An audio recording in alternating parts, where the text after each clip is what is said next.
Olá para todos. Eu queria agradecer inicialmente ao Léo pela oportunidade aí de apresentar para vocês como que eu faço massa, né? Na verdade, vocês vão ver que tem um agradecimento grande aí ainda. E essa gravação inicial eu estou fazendo em outro ambiente, porque se eu tivesse assistido às aulas de edição de vídeo do Júlio Sardinha, eu não teria cometido vários erros que eu cometi, tá? Então por isso que essa gravação inicial é aqui e depois em outro ambiente. Bom, gente, fazer massa de macarrão ou pasta, né? Cada um dá um nome, mas é muito simples, né? Você só precisa de farinha, e aí você pode pegar farinha, tem farinha de R$ 3 o quilo até R$ 20 o quilo, tá certo? Ovos, você pode pegar ovos ou caipira, o que eu prefiro, ou então ovo aí de supermercado mesmo.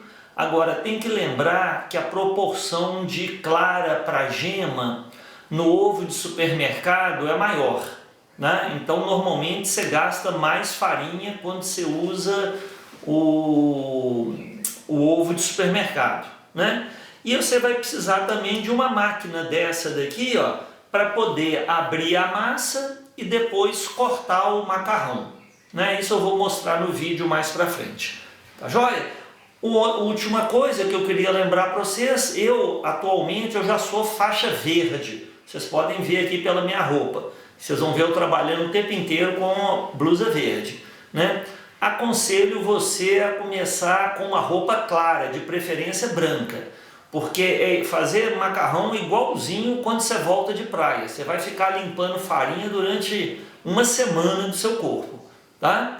Então é bom começar com roupa branca e depois vai mudando à medida que você for fazendo os exames, né, de massa de macarrão, que eu tenho que fazer todo ano com a minha família, né, igual repetindo atualmente, eu já sou faixa verde, até chegar aí na faixa preta.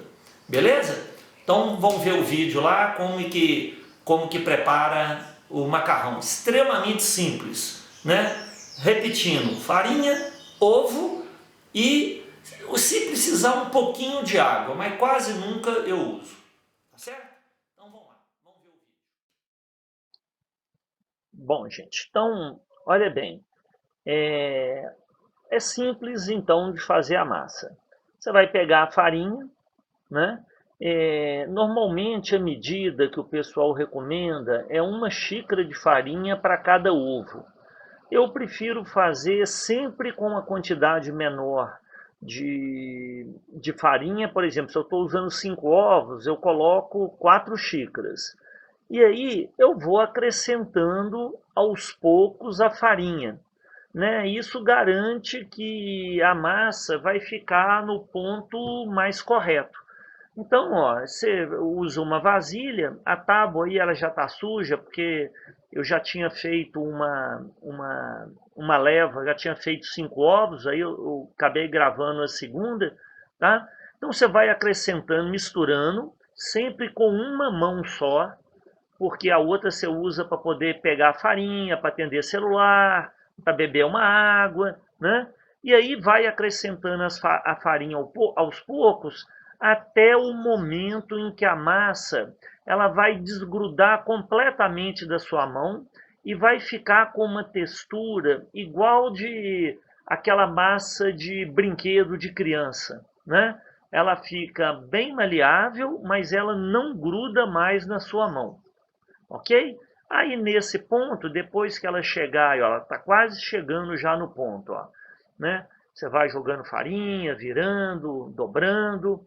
Depois que ela fica já solta da mão, aí você já pode usar as duas mãos, não tem problema nenhum.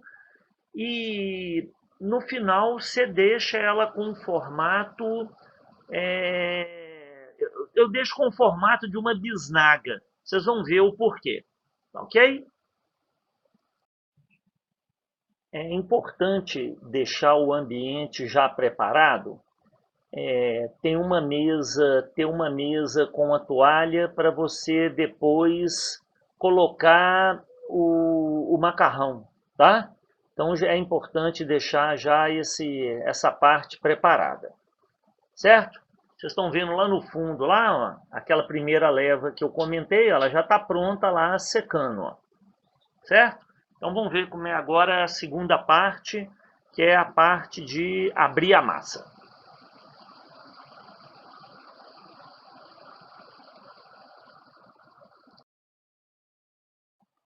Eu comentei que eu gosto de deixar, né, a massa na forma do milho bisnaga.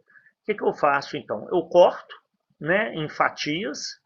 Essas fatias eu tento fazer com que elas fiquem mais ou menos com o formato da palma da mão. A espessura também é mais ou menos igual, né? E aí você vai regulando a máquina de modo a colocar essa massa cada vez mais fina. Eu coloco, a máquina vai de 7 a 1, eu uso o número primo, 7, 5, 3 e 1, tá? Para a massa ficar bem fininha. Bem, é aqui nesse ponto que Shakespeare se inspirou para poder escrever Romeu e Julieta, ou seja, a briga da família Montecchio com os Capuleto. O que acontece? Isso aqui é uma questão de grande discussão histórica, né? Se deve ou não acrescentar muita farinha à medida que você vai abrindo a massa, né? Eu já mostrei, já falei que eu uso lá os números primos, 7, 5, 3 e 1, para poder abrir a massa. Agora, tem gente que à medida que vai abrindo, vai jogando mais farinha. Outros preferem jogar pouca farinha, tá? E aí é questão que a massa, ela volta, à medida que você abre, ela volta um pouquinho. Então, se você coloca mais farinha, ela vai contrair menos. Mas aí é uma questão de gosto, tá certo?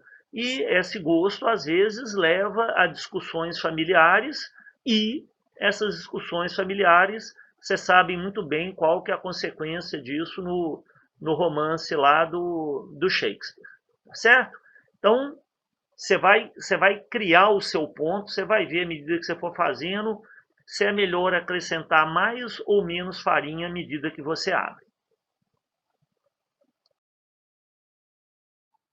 Eu havia comentado de deixar a mesa com uma toalha para a massa secar, mas tem outro detalhe também, eu preciso de um varal para poder secar a massa antes de cortar. Então, estende um cabo de vassoura, coloca uma toalha, porque a massa vai secar nessa posição. Aí, à medida que você abre, você coloca a massa no varal e de tempo em tempo você vai virando à medida que ela for secando. Então, finalmente, depois que a massa estiver seca, agora esse seca não significa completamente dura, senão você não consegue passar ela na máquina, tá? Se ela tiver muito úmida, ela vai embolar na máquina. Se ela tiver seca demais, ela vai quebrar. Aí o ponto você vai ter que descobrir à medida que você for fazendo, né? Mas aí depois a máquina normalmente tem dois tipos de corte, um mais fino e um mais grosso. Aí depende do gosto do freguês. Isso aí também já deu muita briga, né? Mas aí você corta a massa e coloca ela na toalha para poder secar. E é importante ser um ambiente ventilado, tá? Quanto mais ventilado, mais rápido essa massa vai secar. E ela fica, essa massa caseira, né? Pelo menos uma semana é garantido. Ela dura sem problema nenhum. A partir disso já fica mais complicado, se tiver umidade, ela pode mofar, né? Mas até uma semana aí você pode fazer. E lembrando, na hora de fazer a massa, água fervendo, sal, nada de jogar óleo dentro da água. Depois que escorrer a massa, nada de lavá-la na água fria, não existe isso, certo? E de preferência deixar a massa um pouquinho dura, né? Não ficar aquela coisa molenga, aquela paçoca, não. Tá certo? Então, gente, basicamente é isso, né? Espero que vocês tenham gostado e principalmente que pratiquem, né? Isso é ótimo de fazer, se tiver filho em casa pequeno, então eles adoram, né? Não é meu caso mais não, mas os meninos adoravam quando eles eram pequenos fazer, tá bom? Um abração para todos e mais uma vez, Léo, obrigado aí. Tchau para vocês.